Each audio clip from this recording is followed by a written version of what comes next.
I was chatting with your mom, and she reminded me about your struggles with poison ivy during a Midsummer Night's Dream. How'd you work through that? That was not fun at all. I don't know. I've never really been allergic to poison ivy or anything, but just that part of my life, my whole body swelled up. And it was just itchy everywhere. And it was on my face too. And my face was like swelled up. And I was like, Mom, I don't know if I can do this play. And she said, just put makeup on it. And so I had like the fairy makeup and like the very flowy outfit and everything. But it was tough. Trying to cover that up because I didn't want to tell anybody that I had it. So let's go back now and talk about Annie. I think it would be fair to say that it's every young girl's dream to portray the role of Annie on stage. You went to the auditions, you were given the part.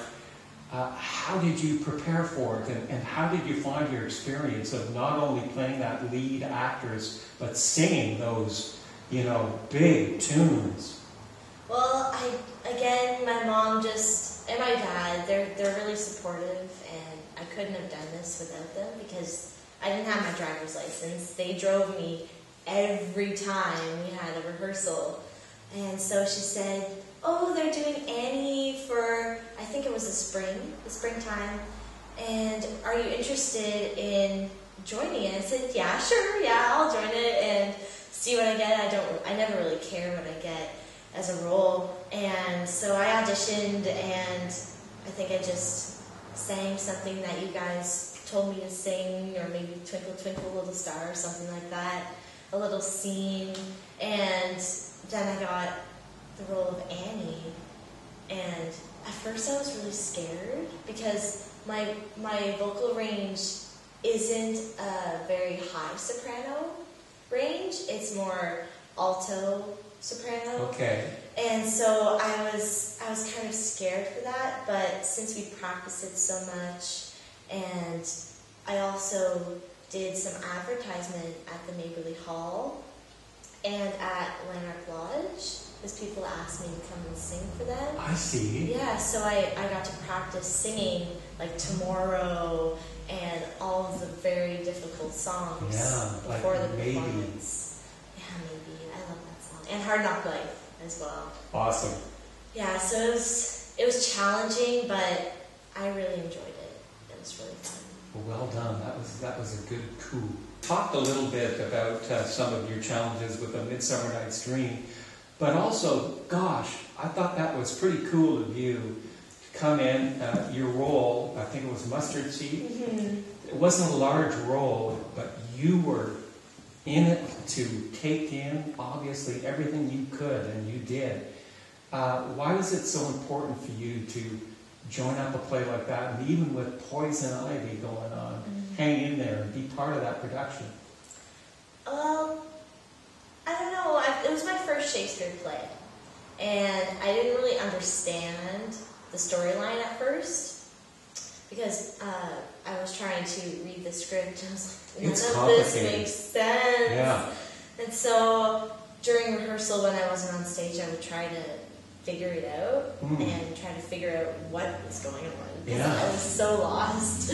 But when it was my turn to go on stage, I just acted like a fairy and tried to do what the directors wanted because I didn't really know what to do, but it was fun, and in the end I understood what was happening, but it took a long time. Oh yeah, it's a play within a play. And Tom Sawyer, you had the role, you were sort of competing for the attention of Tom with a few other young ladies, and that role of yours featured an occasion where you and Tom kissed.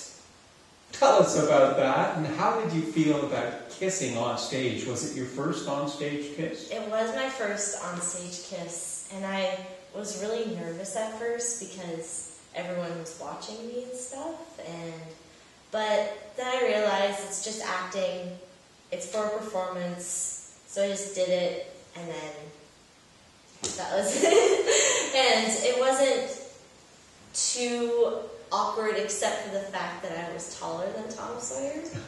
And so I had to bend down a lot, but it was okay because my character was comedic and up for kissing any boy, basically. Well, no, like Tom Sawyer, I think played by Johnny Parks. Yeah. You know, you and Johnny had a great chemistry. I loved that character. I think it was Amy Lawrence. Amy Lawrence, Yeah. okay. Yeah, and it was really fun to be an overdramatic Yeah. character. With the southern accent. Yeah. That was the most challenging part, trying to get the southern accent down. Yeah. Well, you did a really good job of it. You really played it well. Tom Sawyer was your last play that you performed so. with us. But the following year, after that production, I gave you a call for one reason or another and discovered that you were more involved than ever in theater projects, left, right, and center. So you were really branching out. So first I'd like to talk to you about Othello. Oh, yes. It was a pretty intense audition. We all were in a circle and we had the script and we would do scenes and we would do different characters and then we would do character work of how we think this character would be, and then because there's no singing, we would mostly focus on character. And so it was like a weekend and I didn't really care. I just wanted to be with the people who were there. And he called me up, the director, and he said, "We'd like you to be Othello." And I was like, "What?" I was like the shortest person in the whole cast. And he said, "No, we want you to be Othello. We can make you Moroccan with our makeup, and you have the great stage presence, and we want you to be Othello." I had to really work on lowering my voice because since I was smaller, I had to make sure that my presence was authority. Good point. And powerful, so that was really hard, but I really enjoyed that play. It was really fun. It was the most intense role I've ever had. Now this summer, you have what seems to be a dream job for any student who loves drama. Talk to us about what you're up to, what you've been up to this summer. Well, I'm working as the acting director for the Academy for Musical Theatre in Perth. We put on shows, either 1-week workshops, and then we perform Friday, Saturday, or 2-week workshops, and we perform the Thursday, Friday.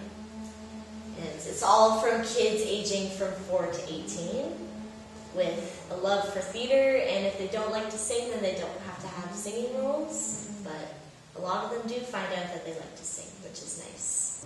We were not surprised, but really glad and excited to hear about your post-secondary plans. Well, the program I have been accepted to is Drama in Education and Community, and it's a program with only allowing 24 people to be accepted.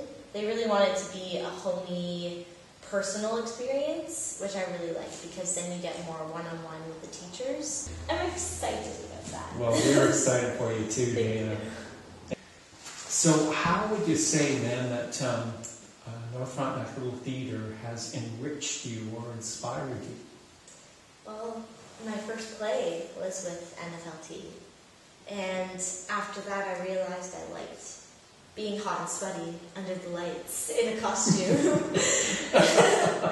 As odd as that may sound. Yeah, it's so true. And I loved it from the start. And even though I did do community theater in Carlton Place and at my school, and I did one with PCC, but I did most with you guys. And I don't know, it was again the positive reinforcement, and everyone is allowed to be on stage and have a chance in the spotlight. And it was just, I don't what to say. It was just, it helped me realize that it's awesome and it's great and I love it. So thank you, Dayna. thank you. Listen, you have been an important part of the North Frontenac Little Theatre, and we want you to know that we value you and your participation, and we will always hold you in very high esteem. Come back and do a play with us any chance you get. You're going to be a busy girl. Yes. But sometime we want you back on our stage. Yes. And listen, congratulations for, the award, our Student Achievement Award. And thanks for talking to us today about theater and your time with us. Thank you so much.